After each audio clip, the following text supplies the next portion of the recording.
Okay. All right. Hi, I'm Jim Peacock with Peak Careers Consulting. I provide content for career practitioners to help them improve their services to their clients. I do this through providing a monthly newsletter for career practitioners. I blog on topics. I provide online discussion-based seminars, which are unique in that they are with other like-minded career practitioners. I also teach the Facilitating Career Development class, which is formerly known as the CDF class, and it's a required course to receive. At this point, there are 2 different career certifications you can get by taking this class. And then I also love to do workshops for different career development groups. So that's a little bit about me. Today we have Vanessa Weiner, the Executive Director for the Center for Resilience, and Sabrina Woods, a holistic career coach. And I'd like to have them introduce themselves a little bit before we get started. Vanessa. Hi, Jim. Thanks for having me. So Center for Resilience teaches emotional intelligence and social and emotional learning through mindfulness practices. We've been working for the past 6 years with students in the classroom, with members of the community in public trainings, and with members of the workforce, reducing stress and increasing productivity at the office. Great. Sabrina? Hi there, my name is Sabrina Woods, and I'll give a quick shout out to Vanessa, just saying that I've learned a little bit more about her programs and have been so amazed at the work that they're doing, not just in classrooms, but going into corporations and having a chance to make mindfulness more accessible and help people develop better practices around it. So really good work that you're doing there, Vanessa. Thank you. So I'm Sabrina Woods, and I have had 15 years of experience in higher ed career services. I still do some consulting and contract work within higher ed, as well as get a chance to guest speak during conferences or run workshops, and even have the opportunity to train the trainer running sessions for career counselors, which is an amazing opportunity, and I love that work. That is in addition to the one-on-one work I do, helping individuals with career and life transitions, especially midlife, and those that might have some complicated or complex scenarios are clients that I often welcome and love to help from a holistic perspective. So back to you, Jim. Awesome. Thank you. Thank you both for being here. So why don't we just start with what is mindfulness? And we'll start with Sabrina, and then Vanessa can jump in to add whatever.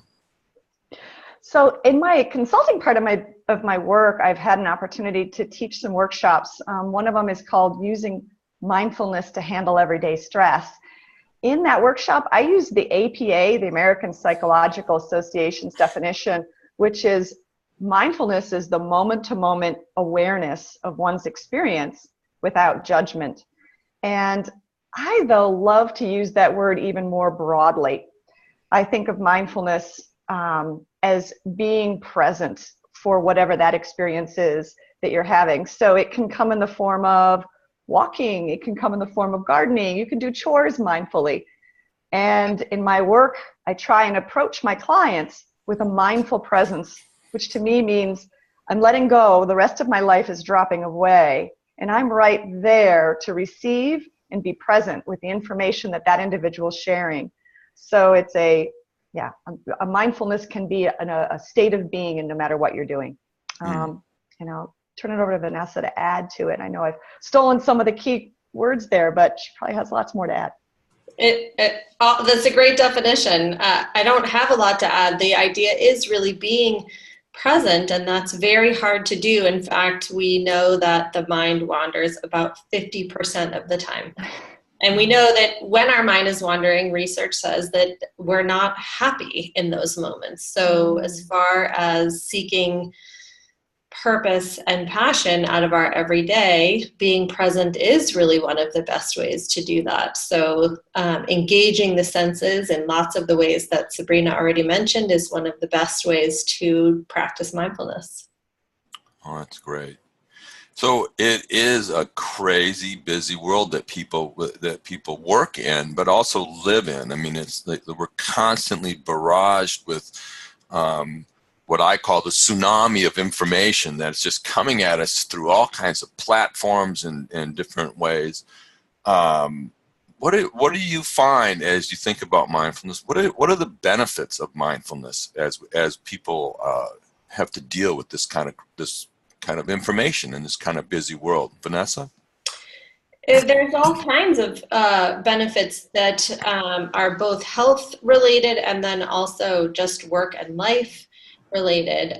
Most people know of the health benefits. That's really the stuff that's talked about in the media. So we really think about lowering blood pressure and cardiac risk factors. We know that there's better sleep.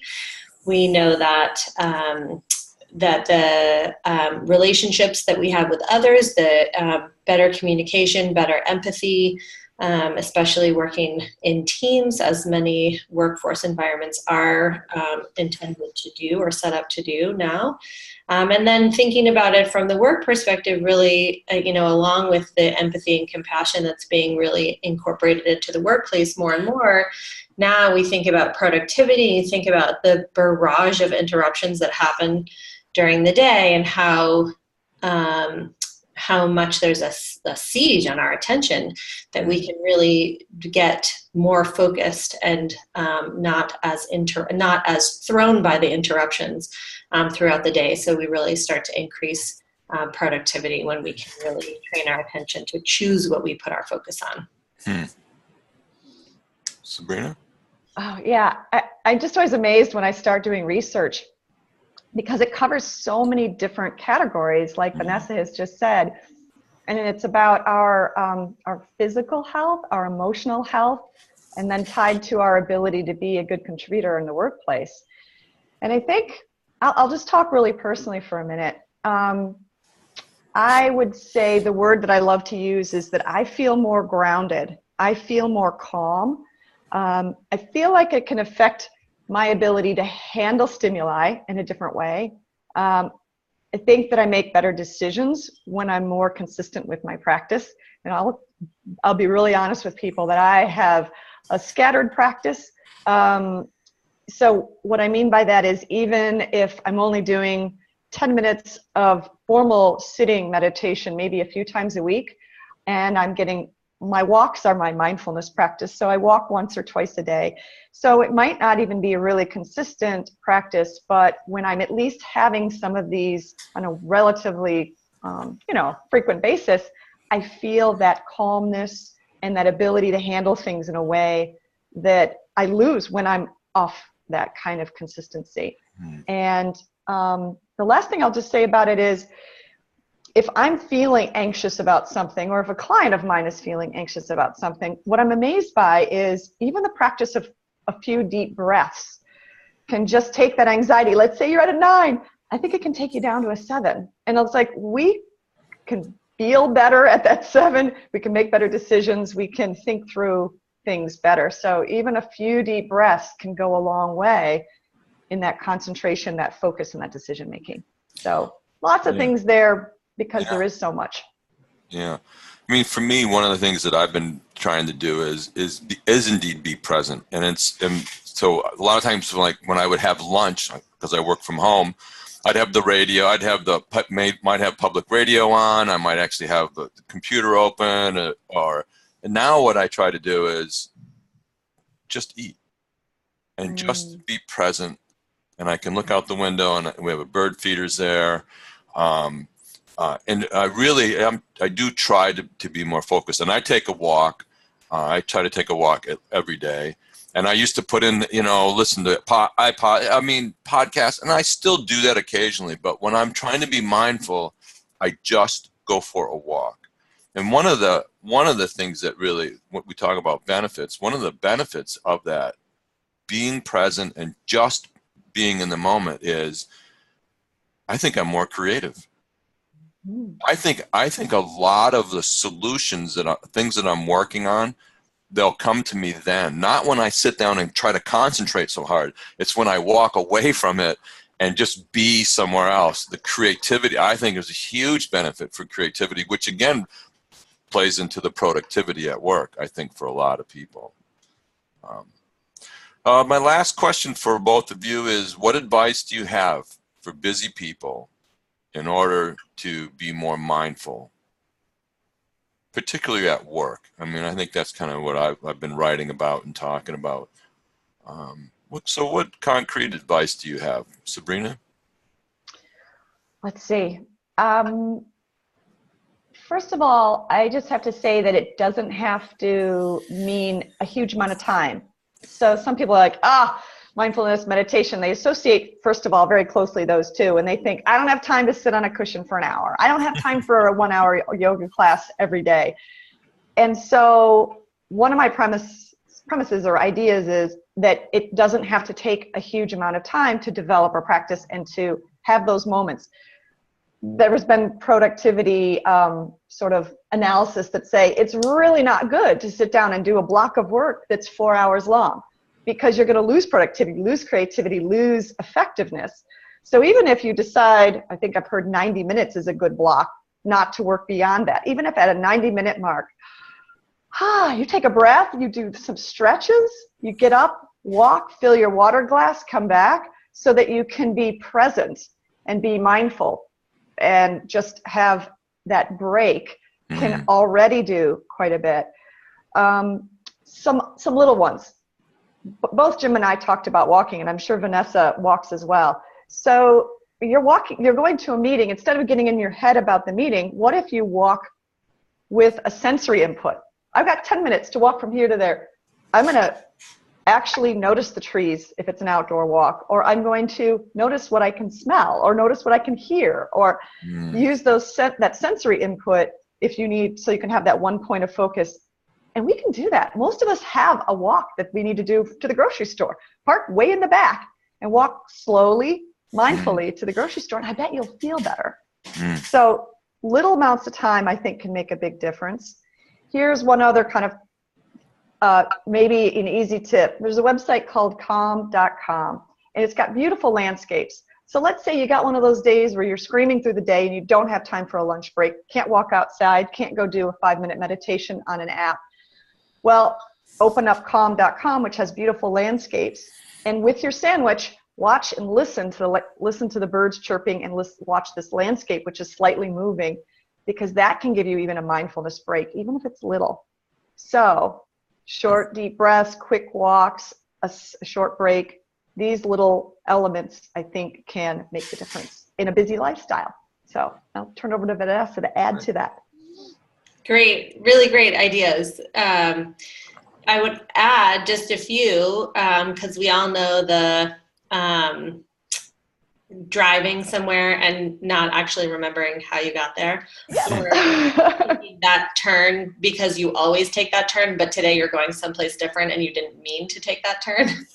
So maybe driving, because most of us drive to work, turn the radio off and actually feel your hands on the steering wheel, feel yourself sitting in the driver's seat, and really just arrive present, because you aren't distracted by what you're listening to or what you're thinking about, because you're already 5 minutes late for the meeting.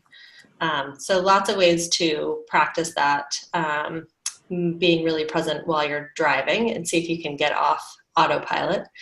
I do love the idea of the walking to the meetings and really incorporating the sensory approaches in the walking. If you don't have that far because you're walking down a hallway, you can also just take a moment to breathe before you walk into the meeting, and really just take that really big inhale and that really big exhale. And it's almost like an intentional pause before you do the next thing. So you're really thinking about not just the day flowing together and it goes so fast that all of a sudden it's 5 o'clock and now you have to go and pick up the kids and make dinner, but you're really thinking about how can I put some intentional pauses here to slow down the day, and you might actually find that it doesn't go quite as fast as it usually does.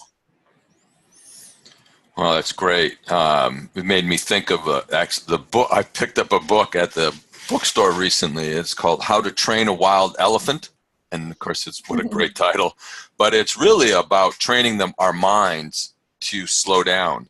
And to Sabrina's point, mindfulness is really is a practice. It's about being present all the time. It's not really about stopping and doing an hour meditation, although it is that.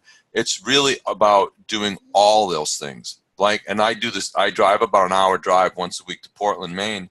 And I turn the radio off once in a while and just be present. And it's really training the wild elephant is really about training our mind to be present. And it's a constant barrage, as Vanessa said early on, about our thoughts wandering all over, making us wander all over the place. So this book is actually filled with all these little tips on how to train the wild elephant, you know, and to be present, and how to really think about being at the place that you are, doing the things that you are doing. So it's really, I kind of read one, they're really just small chapters of tips of things to do. I try to read one a day.